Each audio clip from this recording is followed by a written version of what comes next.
Et c'est l'heure. Oui, attention, breaking attention, news, si belle est la bête. Dans l'identification sonore, ça dit du cru, du vrai, du tranché. Je trouve que c'est vraiment comme le pain. On est littéralement dans la thématique. Ouais, je voulais juste vraiment pour ceux qui sont avec nous autres depuis 11 heures. Ouais. C'est quoi ça s'appelle le pain de... Le pain sandwich. On a eu tout un débat. Même moi, j'écoute plus ton émission que toi. Ouais, toi, ça va bien. Pogné, depuis tantôt, tu m'as envoyé la photo. C'est tout ce que je veux. C'est tout ce que je veux. Ah ouais, c'est en intro. Tout ce que je veux pour Noël, c'est me pogner. Des pics sans arrêt, ce qui est fâché à cause d'affaires du dodo. Oui. Ah oui, ça fait 24 heures que ça dure. Ouais, il en revient pas, là. C'est une crise Lâche-moi, constante. je suis plus forte Monsieur de ce que Morange j'en ai l'air. Croche. C'est moi. Qu'est-ce que vous pensez du pain sandwich en général? C'est un peu la thématique aujourd'hui. Le pain sandwich, honnêtement, j'ai pas assez goûté le pain sandwich pour me forger une opinion.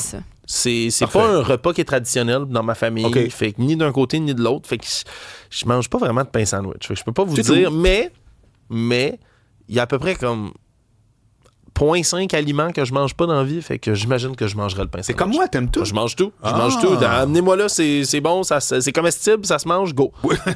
C'est comme ça. Finissez pas votre lunch, vous voulez me l'amener, amenez-moi votre lunch. Moi le manger. Je suis la poubelle vivante à la maison. Puis j'en suis fier. Hey, c'est drôle. Au cégep, ils m'appelaient le goéland. Parce que j'amenais plus de lunch, ils me donnaient leur reste. Mes amis me donnaient leur reste parce que... Oui. C'est bien. Mais tu vois, puis c'est ce qui t'a permis de grandir en force. Oui, parce que j'avais une alimentation variée. Exactement. Bon, fait que mangez ça. Vous voyez, je fais 6 pieds 3, vous allez faire 6 pieds si vous mangez tout ce qu'on vous donne à la maison. Tu voulais juste plugger ta grandeur. Ben oui, exact. Une chance t'es pris. Exact. Une chance je suis pris. Exact. Sinon, j'aurais juste à glisser sur les applications de rencontre. Oui, on va redevenir sérieux. Non, tu vas pas dire qu'on devient sérieux, mais les nouvelles sont intéressantes. Les nouvelles vont devenir sérieuses et intéressantes parce qu'on a Pablo Rodriguez qui risque de démissionner dans quelques heures. On dit risque, mais pas mal tous les réseaux de médias ont appris et pu confirmer de d'autres sources que Pablo Rodriguez va bel et bien démissionner. C'est sûr qu'on a eu un petit indice ce matin parce qu'il était censé avoir un caucus à 8h30 qui était appelé le caucus de la dernière chance, dans lequel, face à la pression qui montait, face aux nouvelles révélations de nos collègues... Qui va là, Alexandre, dans ce caucus-là? Qui est là? Les députés. Les députés du Parti libéral. Tous, non. Seul un résiste encore et toujours. Non, c'est pas vrai. Je pense que de source, on me dit que Monsef Déragi est en vacances ou en voyage pour voir de la famille à l'étranger. Mais tous ceux qui sont au Québec là, sont censés se déplacer pour se rencontrer dans ce caucus-là. Parfait. Puis c'était supposé, justement, arriver à de grosses discussions. Savoir, est-ce qu'on démissionne avant Noël? Est-ce qu'ils démissionnent pas, finalement? Parce que, vous savez, les vacances de Noël, c'est le reset, entre gros guillemets. Là. C'est la période où on rafraîchit tout puis on repart à neuf pour l'an prochain. Puis c'est la même affaire en politique. Hein? On ne siège pas pendant le temps des fêtes. Il y a comme une espèce de moment, une zone de latence dans laquelle on décroche tout de nos téléphones, de l'actualité et de facto de la politique. Ce qui fait en sorte que, règle générale, ça peut tempérer puis on repart à neuf. Fait que si Pablo Rodriguez est pour démissionner, mieux vaut le faire avant Noël. Et là, quand on a appris que le caucus était déplacé de 8h30 à 14h cet après-midi, quand même un gros déplacement. Mais on a eu la puce à l'oreille et ça a été confirmé donc de plusieurs sources différentes. Donc après 14 heures, on ne sait pas exactement à quelle heure, mais devrait faire un point de presse après avoir parlé à sa députation pour annoncer sa démission. Il est devenu une bien trop grosse distraction pour le parti. À chaque semaine ou presque, il sort une nouvelle histoire de financement louche, douteux, voire carrément illégal. Puis à chaque fois, c'est du monde différent, c'est toujours dans son entourage, c'est toujours par des gens très proches de lui, mais lui est jamais au courant. Ça devient une grosse distraction pour le parti. Après ça, c'est la prochaine question, ça va être de savoir, mais qui va pouvoir le remplacer? Est-ce qu'on va être capable d'aller de l'avant avec les prochaines élections? Ça s'en vient très, très rapidement. C'est en moins d'un an. Ouais. Est-ce qu'ils vont être capables de se réunir derrière un nouveau chef? Mais ça reste à voir, sincèrement. Ensuite, je voulais vous parler d'une histoire de finance, mais surtout d'arnaque, qui vient de l'Autorité des marchés financiers qui a commencé à perquisitionner hier le domicile d'un homme, M. Benoît Dicker, qui exploite une entreprise appelée RE7, générateur de profit avec un signe de piastres au bout. Hein? C'est toujours winner. Générateur de profit, signe de piastres. Oui. Qui, lui, a détroussé une centaine d'investisseurs au Québec pour au-dessus de 20 millions de dollars. Il aurait mis en place un scam de Ponzi, pour ceux qui connaissent ça. Non, je sais pas c'est quoi.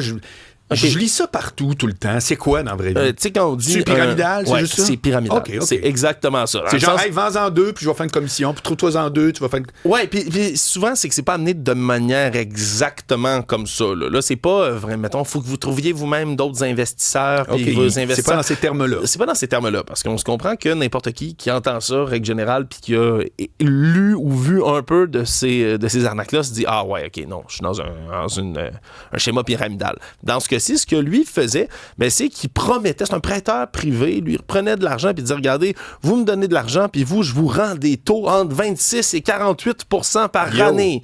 C'est sûr que c'est alléchant dans ce temps-là, n'est-ce pas? Mais règle générale, quand on vous promet un taux qui est ridiculement haut, c'est presque toujours faux. Dans ce cas-ci, le problème, c'est qu'il remboursait au départ. Il s'est lié d'amitié à toutes sortes de personnes. C'est toujours ça. C'est que tu mets en voilà. confiance, puis après, tu demandes plus. La personne se dit, je vais juste en faire plus. Voilà, tout Et là, semblait bam. légitime. Hein? L'entreprise est au registre des entreprises. Il y a un site Internet professionnel. Il y a des contrats formels. Tout a l'air A+. Et ils remboursent avec des taux là, super gros pour tout ça. Puis là, tout le monde est content. Les investisseurs sont heureux. Ils reçoivent de l'argent. Puis maintenant, il y en a certains qui veulent revoir leur capital. Puis c'est là que tout s'effondre parce qu'ils payent les personnes avec le capital des autres personnes qui flouent, puis des autres qui viennent, puis des autres qui viennent. Puis il est toujours en train de rembourser avec l'argent des autres. Ce qui fait en sorte, bien évidemment, que maintenant, tout s'émiette, tout s'effondre. Et c'est ce qui a fini par arriver. Et là, il y a des gens, par exemple, un couple là, qui réclame au-dessus de 2,7 millions de dollars à cet homme-là directement. Ouais, eux avaient une entreprise super lucrative, puis ils disaient, on va investir notre argent là-dedans, au moins on va faire fructifier tous les profits qu'on fait. Ils se sont même liés d'amitié avec cette personne-là. Ils les ont présentés à la famille, tout le kit. Puis malheureusement, ils se sont fait flouer. Donc, c'est une enquête qui dure depuis des mois. L'Autorité des marchés financiers et la Sûreté du Québec sont avares de détails, mais ça a l'air qu'il y a beaucoup de plaintes là, contre cette personne-là. Je reste dans les affaires judiciaires parce qu'il y en a un qui a des démêlés avec la justice en ce moment, c'est Denis Coderre, notre ancien maire de Montréal, ancien ministre fédéral, qui est poursuivi en cour supérieure par son ex-femme pour non-respect d'engagement dans leur divorce. Hein, c'est le genre d'histoire qu'on voit pas souvent. C'est que selon elle, M. Coderre tenterait par tous les moyens d'essayer d'éviter de payer une partie d'argent, une partie de la marge de crédit hypothécaire de leur résidence familiale qu'ils avaient ensemble, chose qu'ils s'étaient engagés à payer. Et donc, elle lui réclame au-dessus de 160 000 $ pour ça. Parce que quand ils se sont séparés, il y avait un déséquilibre financier, on se comprend, entre les deux ex-conjoints. Et dans leur entente qui s'est faite en règlement à l'amiable, M. Coderre, lui, s'était engagé par écrit au mois d'août 2024 à prendre toute la marge de crédit de leur ancienne résidence. Le problème, c'est que depuis ce temps-là, il y avait des hypothèques légales qui ont été prises sur sa maison. Puis là, les autorités fiscales sont venues le voir puis faire « Hey, M. Coderre, vous avez 450 000 $ d'impôts non payés. » C'est le montant? C'est le montant déclaré, là. Ouais, là, c'était 450 000. J'ai pas tous les détails. Non, mais c'est public, c'est ça, là. Oui, on avait appris. Non, c'est tout dans les documents. Là. On avait déjà appris que M. Coderre avait des impôts qui étaient impayés. Puis après ça, Revenu Québec, eux, sont venus réclamer aussi là, une bonne somme d'argent à M. Coderre. Et là, est-ce que c'est lié à tout ça? On ne sait pas, mais il semble refuser de payer. Ça a l'air que son ex-femme a tenté de l'approcher à l'amiable et tout, et ça n'a jamais fonctionné. M. Coderre a parlé à nos collègues du journal, ils l'ont appelé, et il a dit « Je ne ferai aucun commentaire, vous en avez assez fait, je mérite un break. » Voilà, c'est dit. Ça a le mérite d'être clair. Bon. Je voulais aussi vous parler rapidement de cette énorme entente gigantesque là, qui pourrait se faire très bientôt entre Warner Bros. Énorme entente gigantesque. Oui, énorme entente gigantesque. Huge. Just huge. The biggest of all time. Tu vas parler de mon sujet à 17h avec Francis Gosselin. Oui. Ça m'intéresse beaucoup, ce dossier. Effectivement, Warner Bros. Discovery qui cherchent en ce moment quelqu'un pour les reprendre, qui était censé avoir une entente avec Netflix jusqu'à ce que Paramount Skydance débarque comme un chien dans un jeu de quai, puis eux viennent dire 108 milliards de dollars, on fait une contre-offre pour tenter de vous acquérir. Le problème, c'est qu'ils ont refusé cette offre-là. Ils avaient déjà affiché une préférence pour Netflix en disant c'est vers eux qu'on veut aller. On trouve que l'entente est plus sincère, que l'entente est plus solide aussi parce que Skydance, eux, voulaient lever le 108 milliards. C'est parce que c'est une entreprise qui vaut 15 milliards en capitalisation boursière. Il fallait aller chercher comme 72 milliards et des poussières pour aller essayer d'être capable de ramener ça, plus de l'argent de capitaux privés. Et on n'a pas aimé le risque là, du côté directement de Warner Bros. Discovery. Donc, devrait officialiser leur entente là, très bientôt avec Netflix. Et ça vient peut-être faire pousser un soupir de soulagement aussi pour les gens qui s'inquiètent de l'avenir des médias aux États-Unis. Parce que le groupe là, qui voulait racheter du côté de Skydance, il y a des financiers qui sont très proches de Donald Trump et de la famille Trump en général. Est-ce que ça aurait pu là, créer beaucoup de dégâts et de dommages là, du côté directement de CNN, par exemple, qui fait partie de ce groupe-là? Mais ça aurait été à voir. Là, on risque d'éviter là, ce risque-là. Justement. Où il y a un autre risque, là, pour en quelques secondes, c'est pour l'industrie du cinéma en salle. Ouais, parce que ça, c'est autre chose. Puis toi, t'es un grand fan d'aller au cinéma. Mais là. sauf que je suis l'exception. Je sais pas si tu sais, c'est quoi la moyenne. Combien un Québécois va voir de films par année, en moyenne? 2. Au cinéma. C'est 1. Non, mais t'étais pas loin. Hein? Moi, c'est chaque semaine. Ouais. Fait que c'est ma maladie. Je sais pas te dire que les autres sont malades. Mais il reste que c'est une industrie quand même que, tu sais, je veux dire, le cinéma en salle, c'est pas une anecdote. Non, mais... Et Netflix, depuis le début, dans son ADN, dit on est en compétition avec plein de choses dans la vie, avec les autres canaux et le cinéma en salle. Parce que 24 heures dans la journée de tout le monde, ça fait qu'à un moment donné, tu comprends?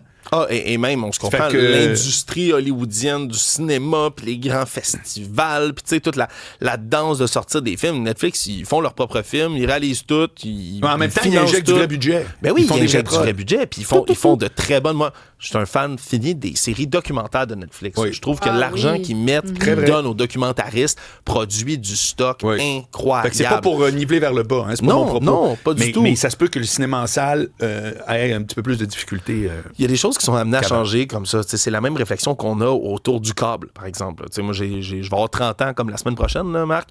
Je ne connais personne. C'est pas une blague. J'ai même pas un exemple. J'en ai même pas un. Puis j'ai cherché dans mon entourage. Personne de mon âge n'a le câble. Ouais, je n'ai jamais vu personne s'inscrire au câble. Ceux qui l'ont, c'est parce que leurs parents ont Elix ou quelque chose de même, puis ils sont capables de prendre un peu de tout ça, puis ils ont un compte dans lequel ils peuvent s'identifier.